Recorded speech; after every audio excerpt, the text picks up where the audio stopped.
ሁላችንም እናማትባለን። በስመ አብ ወወልድ ወመንፈስ ቅዱስ አሃዱ አምላክ አሜን። መስሉኝ ወንድሞቼ መምህራነ ወንጌል፣ ወንድሞች ዲያቆናት፣ የእግዚአብሔር ልጆች፣ የድንግል ማርያም ወዳጆች እንደምን አመሻችሁ። የአባቶቻችን የቅዱሳን አምላክ የሰራዊት ጌታ እግዚአብሔር ስለማይነገረው ስጦታው ክብርና ምስጋና ይግባው። የእናታችን የእመቤታችን የቅድስተ ቅዱሳን የድንግል ማርያም የወላዲት አምላክ ረድኤትና በረከት ለዘላለም በሁላችን ላይ አድሮ ይኖር። አምላካችን እግዚአብሔር ከሊቀ መላእክት ከመላከ ብርሃናት ከቅዱስ ኡራኤል ረድኤትና በረከት ሁላችንንም ያሳትፈን። በመካከላችን እየገባ የሚፈታተንንን ጥንተ ጠላታችን ዲያብሎስን አምላካችን ኢየሱስ ክርስቶስ በቅዱስ መስቀሉ ራሱን ቀጥቅጦ ከእግራችን በታች ይጣልልን። የምስጢር ባለቤት እግዚአብሔር አምላካችን ለሁላችንም ምስጢሩን ገልጦ ያስተምረን። ኢትተክዙ አትጨነቁ። የማቴዎስ ወንጌል ምዕራፍ 6 ቁጥር 25። ለዛሬ አምላካችን እግዚአብሔር እንደረዳን መጠን በሚኖረን ጊዜ የምንማርበት የትምህርታችን ርዕስ ይህ ይሆናል። ዛሬ በዚህ ርዕስ ለመማር የመረጥንበት ምክንያታችን ይህ ነው። በመጀመሪያ በቅዳሴው መካከል በዕለቱ የተነበበው የቅዱስ ወንጌል ክፍል ስለሆነ ነው። በየዓመቱ በዚህ በዘመነ ጽጌ አራተኛው ሰንበት የዛሬው ሰንበት ማለት ነው በግጻዌ እንዲነበብ የታዘዘው የቅዱስ ወንጌል ክፍል ስለሆነ ነው። የማቴዎስ ወንጌል ምዕራፍ 6 ቁጥር 25 እስከ ፍጻሜ ምዕራፍ ያለው ነው። ሁለተኛው ምክንያታችን በዚህ ምድር ላይ ስንኖር የጭንቀቱ አይነትና መጠን ይለያይ ይሆናል እንጂ በአንድ ወይም በሌላ መንገድ በቀጥታ ወይም በተዘዋዋሪ መንገድ ወደ ሕይወታችን ጭንቀት ይመጣል። ሕይወት ብርቱ ሰልፍ ስለሆነ ከዚህ የተነሳ ነው በዚህ ርዕስ ለመማር የመረጥነው። ሦስተኛው አሁን ያለንበት ዘመን ራሱ አስጨናቂ ነው። ዓይኖቻችን ክፉ ያያሉ፣ ጆሮቻችን ክፉ ይሰማሉ። ያለንበት ዘመን የመጨረሻው ዘመን ዋዜማ ነው። ትንቢት የሚፈጸምበት ምሳሌም የሚደርስበት ዘመን ነው። አባታችን ሐዋርያው ቅዱስ ጳውሎስ ለተማሪው ለጢሞቴዎስ በጻፈው መልእክቱ ሁለተኛ ጢሞቴዎስ ምዕራፍ 3 ቁጥር 1 ጀምሮ ይህንን እንደዚህ አድርጎ መዝግቦታል። እስቲ ከኔ ጋራ በሉት ይህንን ቃል። በመጨረሻው ቀን በሉ የሚያስጨንቅ ዘመን። ምን የሚል ዘመን? አዎ የሚያስጨንቅ ዘመን እንዲመጣ ይህንን እወቅ ይላል። ከዛ የሚያስጨንቁን ነገሮች ይዘረዝራቸዋል። መመልከት ትችላላችሁ። በግልጽ ተመዝግቧል እዛ ላይ። አሁን ያለንበት ዘመን አስጨናቂ ዘመን ነው። በግል ሕይወታችን ይሆናል፣ በማህበራዊ ሕይወታችን ይሆናል። ብዙ የሚያስጨንቁ ነገሮች እናያለን፣ እንሰማለን። በቤተ ክርስቲያናችን ጉዳይ ይሆናል፣ በሀገራችን ጉዳይ ይሆናል፣ በማህበራዊ ኑሯችን ይሆናል። ብዙ የሚያስጨንቁ ነገሮች አሉ። ከዚህ የተነሳ ነው ዛሬ በዚህ ርዕስ ለመማር የመረጥነው። ኢትተክዙ አትጨነቁ። የማቴዎስ ወንጌል ምዕራፍ 6 ቁጥር 25 ርዕሳችን ነው። በዚህ ርዕስ ውስጥ በመጀመሪያ አምላካችን ጌታችን መድኃኒታችን ኢየሱስ ክርስቶስ ለምንድነው አትጨነቁ ያለን?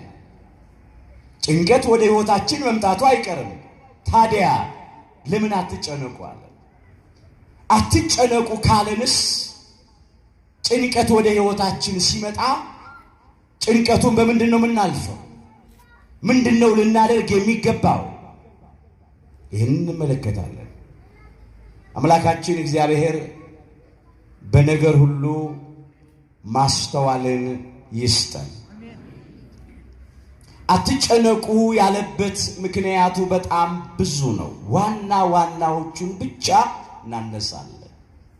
ከጭንቀት የምንወጣበትን መንገድ ዋና ዋናዎቹን እናነሳለን። ሁሉንም እንዳንተርክ ጊዜ ስለማይበቃን ነው። ይህንን ቃል አምላካችን ኢየሱስ ክርስቶስ አንቀጸ ብፁዓን ተብሎ በሚጠራው ስብከቱ በተራራው ስብከቱ ተናግሮታል። አትጨነቁ ነው ያለው። አትጨነቁ ያለበት የመጀመሪያው ምክንያት እንዲህ ነው። እርሱ ስለኛ ስለሚያስብልን ነው። እርሱ ስለኛ ምን ስለሚል ስለሚያስብልን ነው። እርሱ ስለናንተ ያስባልና ተብሎ ተጽፏል። አንደኛ ጴጥሮስ ምዕራፍ 5 ቁጥር 7 ላይ የተመዘገበ ኃይለ ቃል ነው። እርሱ ስለኛ ምን ይላል? ያስብልናል። ከእናት ይልቅ እናት ነው፣ ከአባት ይልቅ አባት ነው። እግዚአብሔር ስለኛ ያስብልናልና መጨነቅ አይገባንም። እኛ ለራሳችን ከምናስበው በላይ እግዚአብሔር ለኛ ያስብልናል። እኛ ለራሳችን የሚሆነንን ከምናውቀው በላይ እግዚአብሔር ለኛ የሚሆነውን ነገር፣ የሚበጀንን የሚጠቅመንን ነገር ያውቅልናል። እግዚአብሔር ሁል ጊዜ ለኛ በጎ የሆነውን ነገር ብቻ ያስብልናል። እንደዚህ ብሎ ነው በነቢዩ በቅዱስ ኤርምያስ ላይ አድሮ አምላካችን እግዚአብሔር የተናገረው። ለጊዜው ለሕዝበ እግዚአብሔር ለእስራኤል ዘሥጋ ተነግሯል። ፍጻሜው እስራኤል ዘነፍስ ለምንባል ለአዲስ ኪዳን እስራኤሎች ለእኛ ለክርስቲያኖች የሚነገር ቃል ነው። ትንቢተ ኤርምያስ ምዕራፍ 29 ቁጥር 11 ጀምሮ የተመዘገበ ኃይለ ቃል ነው። ለእናንተ የማስባትን ሐሳብ እኔ አውቃለሁ አለ አምላካችን እግዚአብሔር። ፍጻሜና ተስፋ እሰጣችሁ ዘንድ የሰላም ሐሳብ ነው እንጂ የክፉ ነገር አይደለም ነው ያለው። ለእናንተ የማስባትን ሐሳብ እኔ አውቃለሁ ሲል አምላካችን እግዚአብሔር አውቄ አደርግላችኋለሁ፣ እሰጣችኋለሁ፣ እፈጽምላችኋለሁ ነው። ሐሳቡም የሰላም ሐሳብ ነው አለ። የእግዚአብሔር ሐሳብ በእኛ ላይ የሰላም ሐሳብ ነው፣ የሕይወት ሐሳብ ነው፣ የበረከት ሐሳብ ነው፣ የድኅነት ሐሳብ ነው የሚያስብልን። ስለዚህ እግዚአብሔር ለእኛ ስለሚያስብልን ልንጨነቅ አይገባንም። የሚያስፈልገንን ነገር አውቆ ያደርግልናልና አትጨነቁ አለ። ይሄውም እግዚአብሔር በእኛ ላይ ያለው ዓላማ ፍቅር ብቻ ስለሆነ ነው። ሁለተኛው ነው፣ እግዚአብሔር ለእኛ ያስብልናል። የሚያስብልን ደግሞ ስለሚወደን ነው። እግዚአብሔር በባህሪው ፍቅር ነው። ፍቅር የፍቅር ምንጭ ነው። ፍቅር የባህሪ ገንዘቡ ነው። እግዚአብሔር ለእኛ ፍቅር አለው ብቻ አይደለም የምንለው፣ እግዚአብሔር ራሱ ፍቅር ነው። እግዚአብሔር ምንድን ነው? ፍቅር ነው። አንደኛ ዮሐንስ ምዕራፍ 4 ቁጥር 8 ላይ ተመዝግቧል። እግዚአብሔር ፍቅር ነው። ስለዚህ እግዚአብሔር ሁል ጊዜ በእኛ ላይ ያለው ዓላማ ፍቅር ብቻ ነው። በመኃልየ መኃልይ ዘሰሎሞን ምዕራፍ 2 ቁጥር 4 ጀምሮ ይሄ ተመዝግቧል። እስቲ ከኔ ጋር በሉት ይህንን ቃል፣ በእኔ ላይ በሉ ያለው ዓላማው ፍቅር ነው። በእኛ ላይ ያለው ዓላማው ምንድነው? ፍቅር ነው። መኃልየ ሰሎሞን ምዕራፍ 2 ቁጥር 4 ላይ ተመዝግቧል። ሶሎሞን ከመዝሙር በሚበልጠው መዝሙሩ፣ ከማህሌት በሚበልጠው ማህሌቱ፣ ከምስጋና በሚበልጠው ምስጋናው የተናገረው ቃል ነው። እውነት ነው። እግዚአብሔር በእኛ ላይ ያለው ዓላማው ፍቅር ብቻ ነው። እግዚአብሔር ፍቅር ስለሆነ በገዛ ፈቃዱ ወደደን። ፍቅር የፍቅር ምንጭ ነውና እግዚአብሔር ፍቅር ስለሆነ አስቀድሞ ወደደን። እኛ ሳንወደው እርሱ ወደደን። እንዲያው ያለምንም ቅድመ ሁኔታና መስፈርት ወደደን። የሚወደድ ነገር እንኳን ሳይኖረን ገና ኃጢአተኞች፣ በደለኞች፣ አመፀኞች ሳለን እንኳን ወደደን። የሚወደድ ነገር አልነበረንም። ጠላቶቹ እንኳን ሆነን ሳለን ወደደን። በዘላለም ፍቅሩ ወደደን። ወረት በሌለበት በማይቀዘቅዘው በጥላቻ በማይለወጠው በዘላለማዊ ፍቅሩ ወደደን። ስለዚህ እግዚአብሔር ስለሚወደን መጨነቅ የለብንም። አትጨነቁ ሲለን ስለሚወደን ነው። በእኛ ላይ ያለው ዓላማ ፍቅር ብቻ ስለሆነ ነው። ጭንቀት ወደ ሕይወታችን ሲመጣ፣ ትካዜ ሲከበን እንዲህ እንበል፣ እግዚአብሔር ያስብልኛልና ለምን እጨነቃለሁ? እግዚአብሔር ይወደኛልና ለምን እጨነቃለሁ እንበል። ሁለተኛው አይ ነው። ሶስተኛው እግዚአብሔር ለኛ የሚያስፈልገንን ነገር አውቆ ስለሚያደርግልን ስለሚሰጠን መጨነቅ አይገባንም።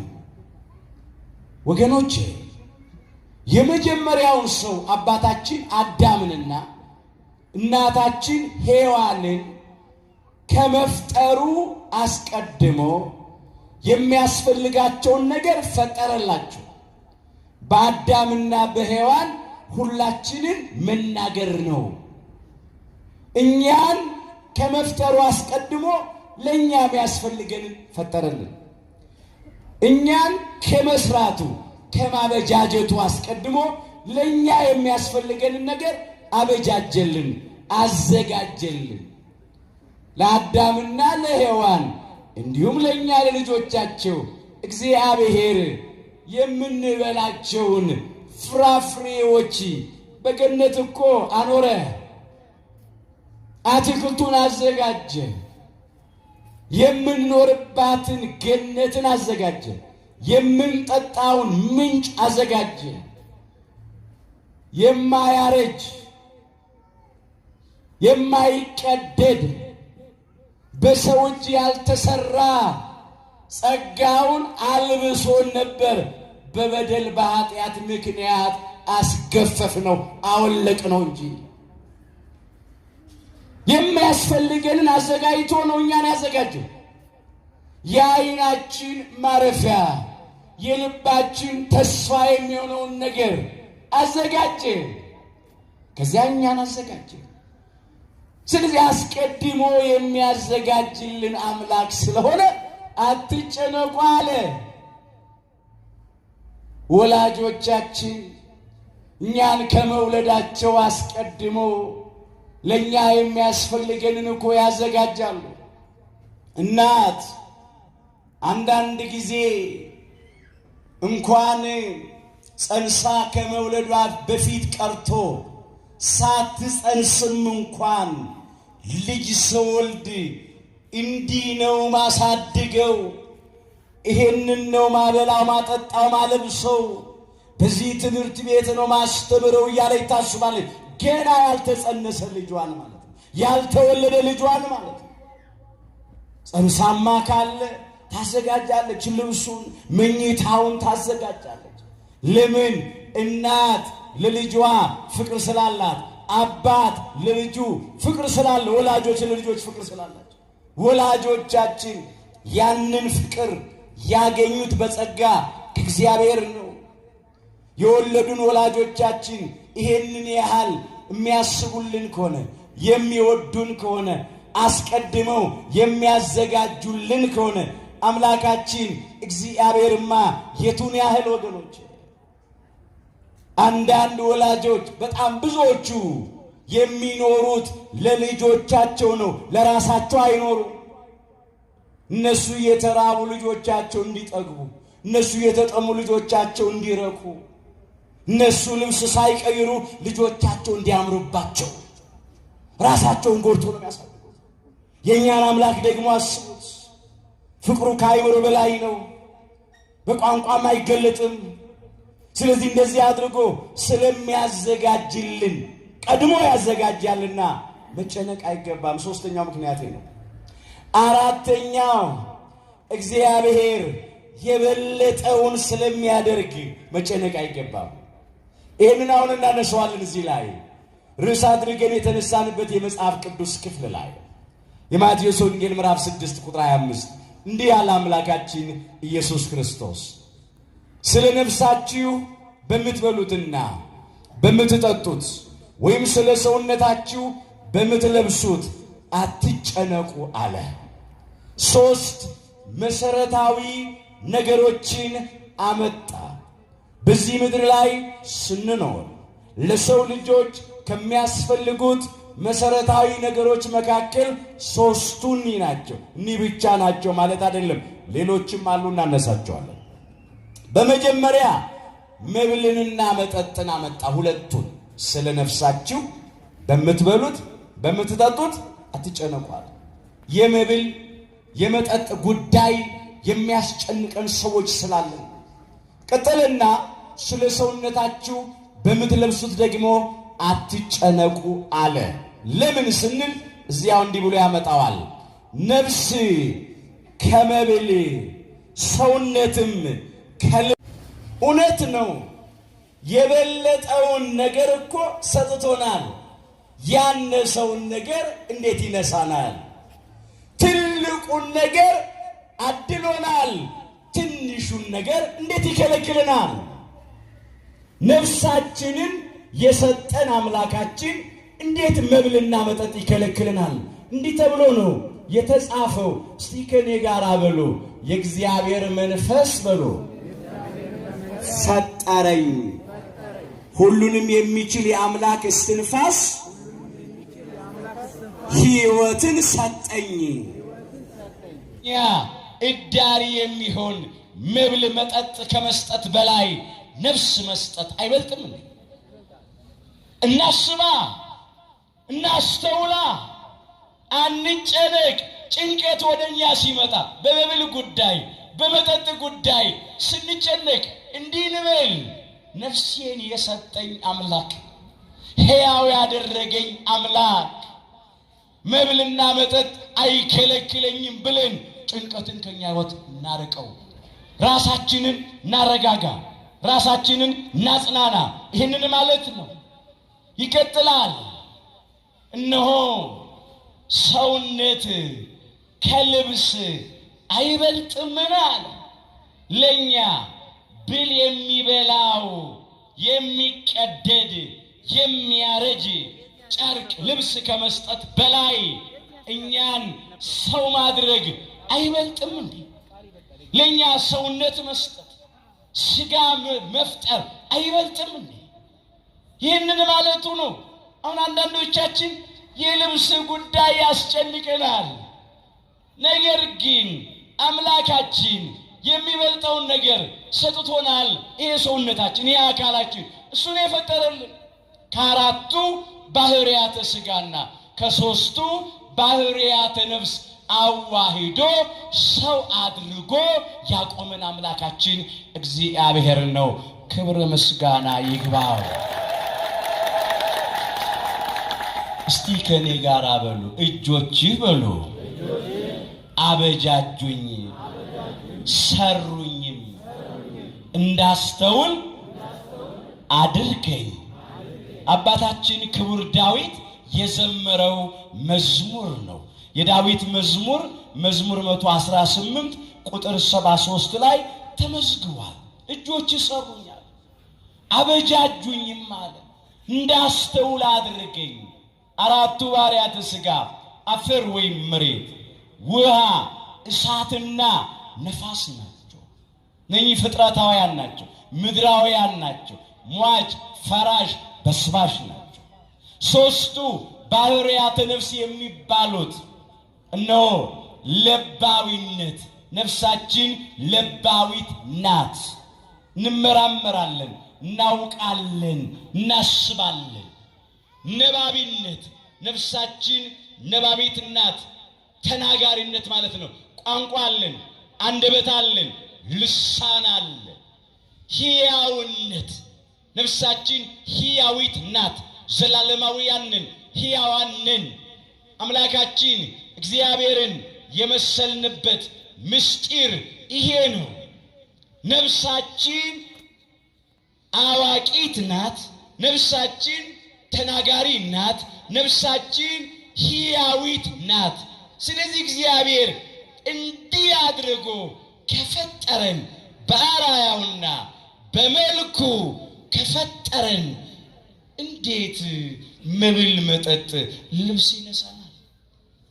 ስለዚህ በዚህ ጉዳይ መጨነቅ አያስፈልግም። የበለጠው ተደርጎልናል። ይህ ነው አራተኛው ምክንያት። ወደ አምስተኛው ምክንያት እንለፍ። አምስተኛ አትጨነቁ ያለው እንኳን ለኛ እግዚአብሔር ለአሕዛቡም ስለሚያደርግ ነው። እንኳን በስሙ ለተጠራ ነው፣ በሱ ለምናምነው፣ ለአምልኮቱ ለምንበረከከው፣ ለክብሩ ለምንዘምረው፣ ጧት ማታ ደጅ ለምንጠናው፣ ለኛ በክርስቶስ ክርስቲያን በወልድ ለተሰኘ ነው። ለኛ ለልጆቹ ለክርስቲያኖቹ ቀርቶ አምላካችን እግዚአብሔር ለማያምኑበት፣ ሐልዮቱን ለካዱት፣ እግዚአብሔር የለም ለሚሉት፣ እግዚአብሔርን ለማይፈሩ፣ ሰውን ለማያፍሩ፣ ሆዳቸው አምላካቸው፣ ክብራቸው በነውራቸው፣ ሐሳባቸው ምድራዊ፣ መጨረሻቸው ጥፋት ለሆኑት፣ እንብላ እንጠጣ ነገ እንሞታለን ለሚሉት፣ ማን ነው ሄዶ የመጣ? ማን ነው ሞቶ የተነሳ? የማያውቁት ሀገር አይናፍቅም እያሉ ለሚዘብቱት እንኳን እግዚአብሔር ያደርጋል። እግዚአብሔር ይራራል። እግዚአብሔር ይሰጣቸዋል። እስቲ ከኔ ጋር በሉ እርሱ በሉ። ለማያመሰግኑት ለክፎችም ቸር ነው። የሉቃስ ወንጌል ምዕራፍ 6 ቁጥር 35 ላይ ተመዝግቧል። አምላካችን እግዚአብሔር ለማያመሰግኑት፣ ለማያመልኩት፣ ለማያምኑበት ለኢአማንያን፣ ለአረማውያን እንኳን፣ ለጣዖት አምላኪያን እንኳን ቸር ነው። ለምን? ፈጥሯቸዋልና። የሁሉ ፈጣሪ እሱ፣ የሁሉ መጋቢ እሱ፣ ለሰው የማያዳላ የሚገርም እኮ ነው። የለም ብላችሁኛል ብሎ አትኖርም አላላቸውም። ክብር ምስጋና ይግባው። ይሄው በቸርነቱ ያኖራል። እንዲህ ያለ ራሱ አምላካችን ኢየሱስ ክርስቶስ የማቴዎስ ወንጌል ምዕራፍ 5 ቁጥር 45 ላይ የተመዘገበ ኃይለ ቃል ነው። እርሱ አለ በክፎችና በበጎች ላይ ፀሐይን ያወጣልና፣ በጻድቃንና በኃጢአተኞቹም ላይ ዝናቡን ያዘንባልና። አሁን የፀሐይ ብርሃንን ሲሰጠን፣ ዝናብን ሲያዘንብልን አምላካችን እግዚአብሔር መች ሰው መረጠ? መች መስፈርት አስቀመጠ? አማኒ ከሃዲ፣ ጻድቅ ኃጥእ፣ ቅዱስ ርኩስ፣ ቡሩክ ርጉም አላለም እኮ።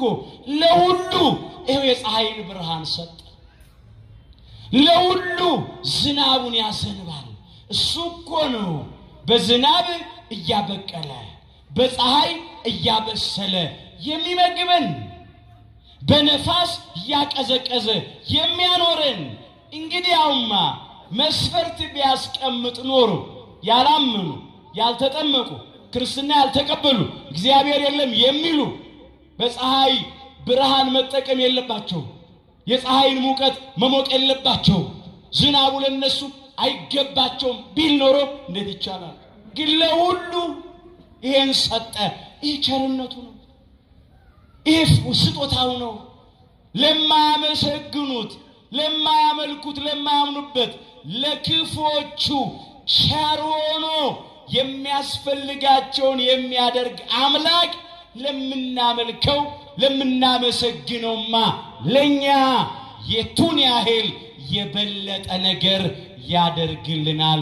ክብር ምስጋና ይገባው። አንጨነቅ። አይተወንም፣ አይረሳንም፣ አይጥለንም። እንዲህ ብሎ ነው ይህንን ያነሳው።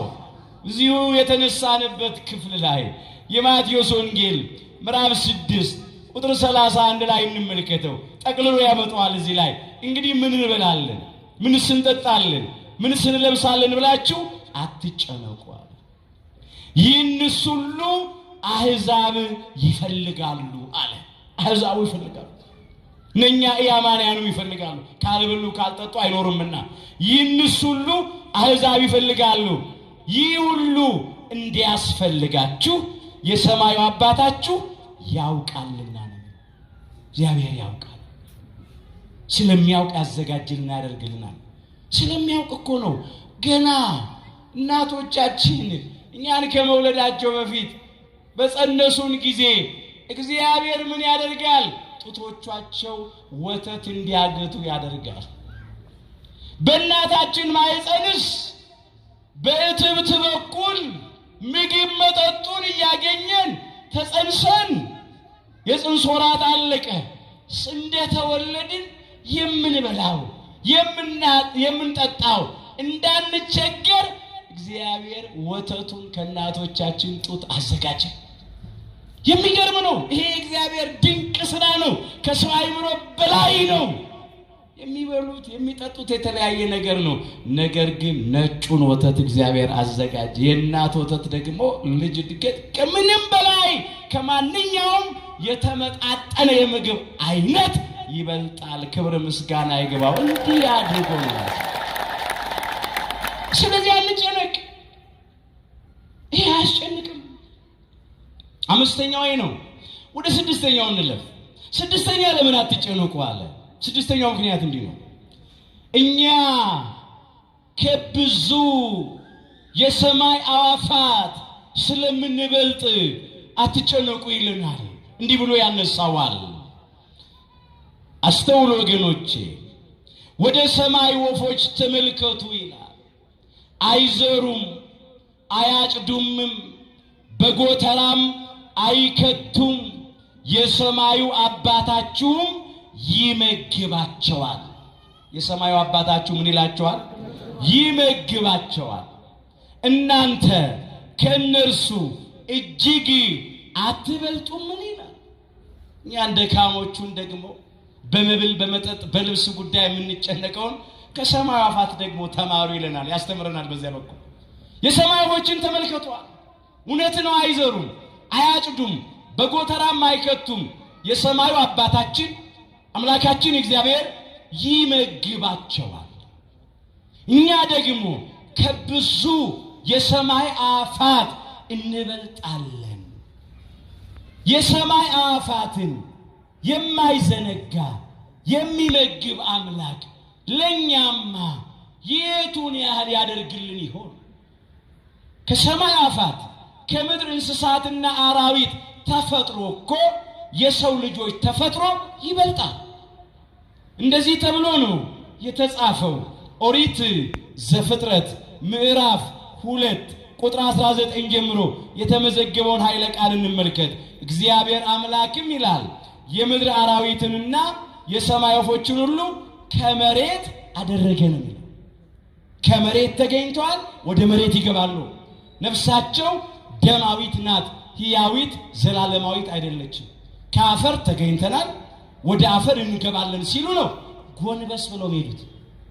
ሞተው ፈርሰው በስብሰው ይቀራሉ። ከሞቱ በኋላ ሕይወት የላቸውም። ከመቃሩ በኋላ ትንሣኤ የላቸውም። ለአንክሮ ለተዘክሮ ተፈጥረዋል። እኛን ግን አምላካችን እግዚአብሔር ሕያዋን ዘላለማውያን አድርጎናል። ስለኛ አፈጣጠር ሲያነሳ ምንድን ያለው? እግዚአብሔር አምላክም ሰውን ከምድር አፈር አበጀው፣ በአፍንጫውም የሕይወትን እስትንፋስ እፍ አለበት፣ ሰውም ሕያው ነፍስ ያለው ሆነ ተብሎ አይደል የተጻፈው በዘፍጥረት ምዕራፍ 2 ቁጥር 7 ላይ። እኛ አፈር ብቻ አይደለም፣ እውነት ነው። ይሄ ስጋችን ሰውነታችን እንስሳት፣ አራዊት፣ አዋፋት የተፈጠሩበትን አፈር ይመስላል። በዚያ እንስሳቱን እንመስላለን። ምድራውያንን በዚያ በኩል ፍጥረታውያንን በዚያ በኩል። ይሄ ብቻ ግን አይደለም።